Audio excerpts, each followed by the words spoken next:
Que sont véritablement les monstres?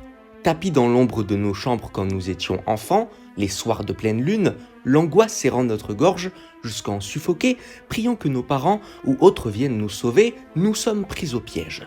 L'orage gronde et le mal rôde autour de vous, et vous ne pouvez fuir. Cachés sous la couette, vos mains et vos pieds tremblent, terrifiés à l'idée d'être attrapés par les âmes maudites et damnées de ce monde. Et peu importe la créature qui s'approche tout doucement de vous, tout comme la mort s'en approche, le bruit du parquet accompagne le tonnerre que vous croyez entendre.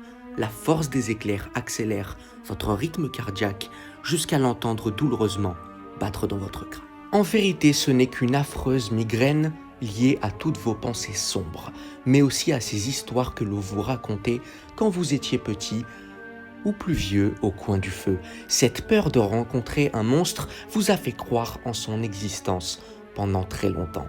Les monstres n'existent pas. Tout ça n'est qu'une illusion délirante de notre esprit. Du moins, c'est ce que l'on se dit pour se rassurer. Parce que aujourd'hui, mes amis, je veux vous apprendre quelque chose.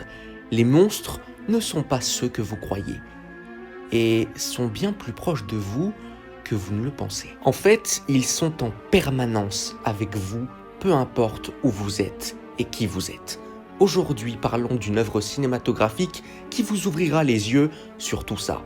Parlons de Freaks, ou La monstrueuse parade, sortie en 1932, réalisée par un maître de l'art étrange, Todd Browning.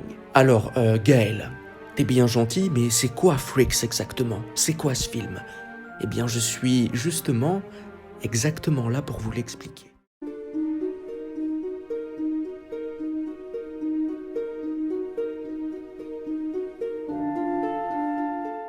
Le film se déroule étrangement à la même période que la sortie du film, nous sommes donc transportés en tant que spectateurs en 1930 et suivons la vie d'une troupe de cirque bien étrange nommée Tetralini. Acrobates, clowns, jongleurs, équilibristes, de quoi pouvoir émerveiller nos foules pour leur offrir de la magie plein les yeux. Mais c'est un détail qui va avoir son importance. La magie, justement. Vous savez, parfois, pour épater le public, la magie, c'est pas toujours la meilleure solution. Parfois, pour épater le public, il faut faire bien plus que ça. Jusqu'à aller faire des choses absolument ignobles. Et à cette époque-là, c'était open bar. La troupe est composée de ce que l'on appelait à l'époque des monstres. En fait, des êtres humains hors normes. Oui, puisque beaucoup sont atteints de malformations congénitales sévères, d'handicap physique ou d'un désordre génétique du développement qui pouvait soit vous terroriser à leur vue à l'époque, soit vous divertir par curiosité très malsaine, qu'on se le dise. Ce que l'on appelait les monstres humains était réellement à une époque utilisé comme bête de foire dans les cirques notamment, mais aussi par exemple dans les spectacles forains ou des zoos humains. Vous m'avez bien entendu, c'est affreux mais malheureusement ça a existé et je peux pas vous mentir. Mais soyons ou non étonnés, certains étaient heureux de faire partie de ce cirque pour montrer avec fierté leurs différences et étaient de véritables artistes. Parce que oui, leurs différences ne les empêchait absolument pas de créer du grand art. Il y avait vraiment de très grands artistes, et ça faut bien le préciser, et c'est absolument magnifique, c'est exceptionnel, mais malheureusement, ils n'étaient pas beaucoup à être épanouis, puisque la plupart du temps, ils étaient des cobayes maltraités, juste là pour amuser le public, tout simplement, enfermés et forcés à travailler dans le monde du spectacle. Dans le long métrage Freaks, le personnage que je vois personnellement comme central dans cette histoire, c'est Hans, interprété par Harry Hills. Acteur atteint d'une forme de nanisme, l'emprisonnant à jamais dans un corps d'enfant. Le film se concentre sur beaucoup de personnages, mais je vais surtout personnellement me pencher dans cette vidéo sur 4 d'entre eux. Hans, Frida, incarnée par la sœur de Harry Hills, et également atteinte de nanisme, donc Daisy Hills, mais également l'immense Olga Baklanova, incarnant ici Cléopâtre, actrice russe de légende, que vous avez déjà vue sur ma vidéo de l'homme qui rit, souvenez-vous, elle avait interprété la duchesse, et Hercule, interprété par Henry Victor. Hans, pourtant fiancé à Frida, elle-même atteinte de nanisme, comme je vous l'avais dit, se lance dans une histoire d'amour impossible. Cléopâtre, la brillante et magnifique trapéziste, accompagnée de son amour secret Hercule, semble alors s'amuser avec les sentiments de l'homme au corps d'enfant en acceptant ses avances dans le simple but de satisfaire son âme perverse, moqueuse et sans cœur. Un regard doux et mielleux, cachant un mépris, une sombre vérité, un dangereux mais vraiment dangereux mépris envers la différence de Hans et des autres monstres du cirque. Mais alors que Cléopâtre découvre que Hans est héritier d'une immense fortune, cette vipère assoiffée d'or et de gloire se plonge dans le mensonge afin de pouvoir profiter de la richesse d'un humain qui ne voulait que vivre une vie comme les autres. Malgré les conseils de Frida, amoureuse et compréhensive et bienveillante envers lui, Hans n'en aura fait qu'à sa tête afin de réussir l'exploit de construire une vie avec une soi-disant déesse. Malgré sa taille et ses difficultés à s'intégrer dans une époque où la société était peut-être sur certains points bien plus sadique concernant l'handicap qu'elle ne l'est aujourd'hui. Mais Hans ne s'est-il finalement pas mis au piège en fermant tout simplement les yeux, malgré les signaux envoyés par celle qui l'a toujours véritablement désiré. Hans n'en a que faire alors que le danger paraît juste évident. La crainte de ne pas pouvoir impressionner et vivre comme n'importe qui d'autre n'a fait que rendre Hans aveugle au point d'abandonner sa bien-aimée pour un bijou empoisonné. Le plan d'Hercule et Cléopâtre pourrait très fortement tourner au cauchemar, en grand et immense carnage. Et les autres membres de la monstrueuse parade pourraient avoir leur rôle à jouer dans une certaine rébellion. Parmi les 4 personnages cités juste avant, Hercule et Cléopâtre sont une représentation typique de ce que l'humain aimerait parfois être.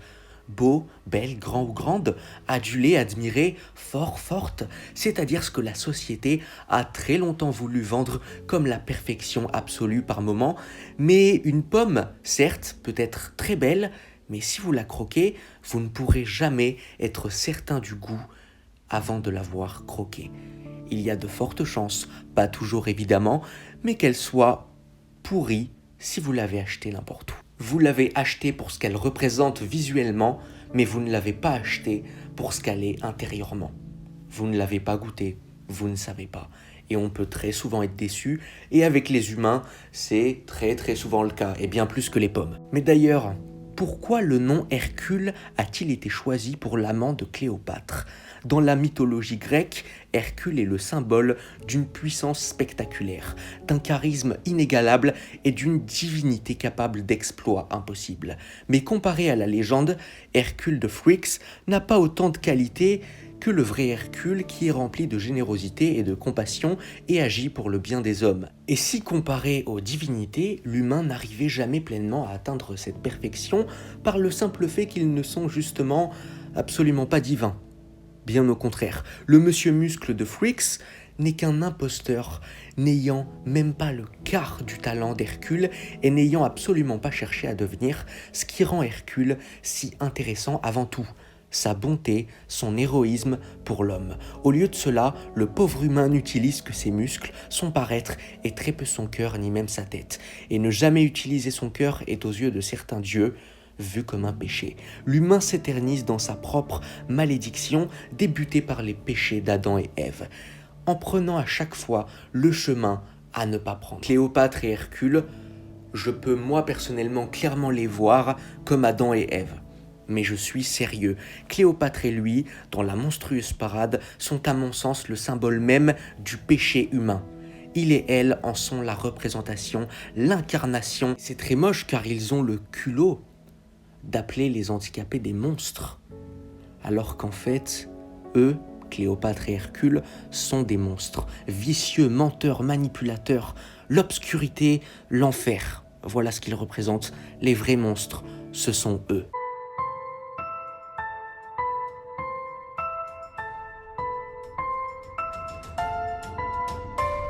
Vous connaissez très certainement au moins 2 noms, et si vous l'avez toujours pas vu, bordel foncé, Elephant Man, l'œuvre historique de David Lynch, datant de 1980. 50 ans séparent les 2 films, mais pourtant il existe bel et bien un lien qui unit d'une force splendide les 2 chefs-d'œuvre. David Lynch et Browning ont tous 2 traité la thématique du monstre humain et non fictif, mais de manière différente. Et c'est ça qui est fascinant. Le film oscarisé de David Lynch se base sur une véritable histoire, celle de Joseph Merrick. Le long métrage est une inspiration des écrits du docteur Frederick Treves, l'homme qui était en charge de Joseph qui était surnommé Elephant Man suite à ses difformités physiques. Joseph Merrick était un phénomène de foire devenu aujourd'hui une légende pour sa très touchante histoire. L'œuvre de Lynch rend énormément hommage à Freaks, qui, je le rappelle, est bien plus vieux que le film Elephant Man. Alors que Todd Browning vend son œuvre comme une forme d'assumation, de combat et d'art à travers nos différences, je vois moi personnellement en Elephant Man un éveil. L'éveil d'un homme ayant souffert de sa maladie et du regard dangereux de l'être humain, et qui hurle ce qui doit enfin être entendu. Un appel à la raison pour les êtres humains. Je ne suis pas un animal. Et maintenant, j'en ai conscience. Il a été persuadé quasiment toute sa vie qu'il n'était pas destiné à être vu comme nous tous. Que le fait d'être mis sur scène et être analysé comme un vulgaire jouet, comme un être sans âme, c'était acceptable. Alors que non, c'était juste honteux et psychologiquement atroce pour l'homme qui était mis en avant juste pour ses difformités. Comme un être vivant, il vit avec une âme, un cœur, des émotions. Le docteur Frédéric a aidé Joseph à comprendre ce qu'il était. Quelqu'un comme nous tous. Et il nous faut des êtres humains tels que le docteur Treves, capables de nous réveiller, capables de nous relever, de relever le menton d'une personne au plus bas et de lui faire comprendre ou de lui rappeler à quel point il est incroyable, de lui rappeler à quel point il est égal à nous tous.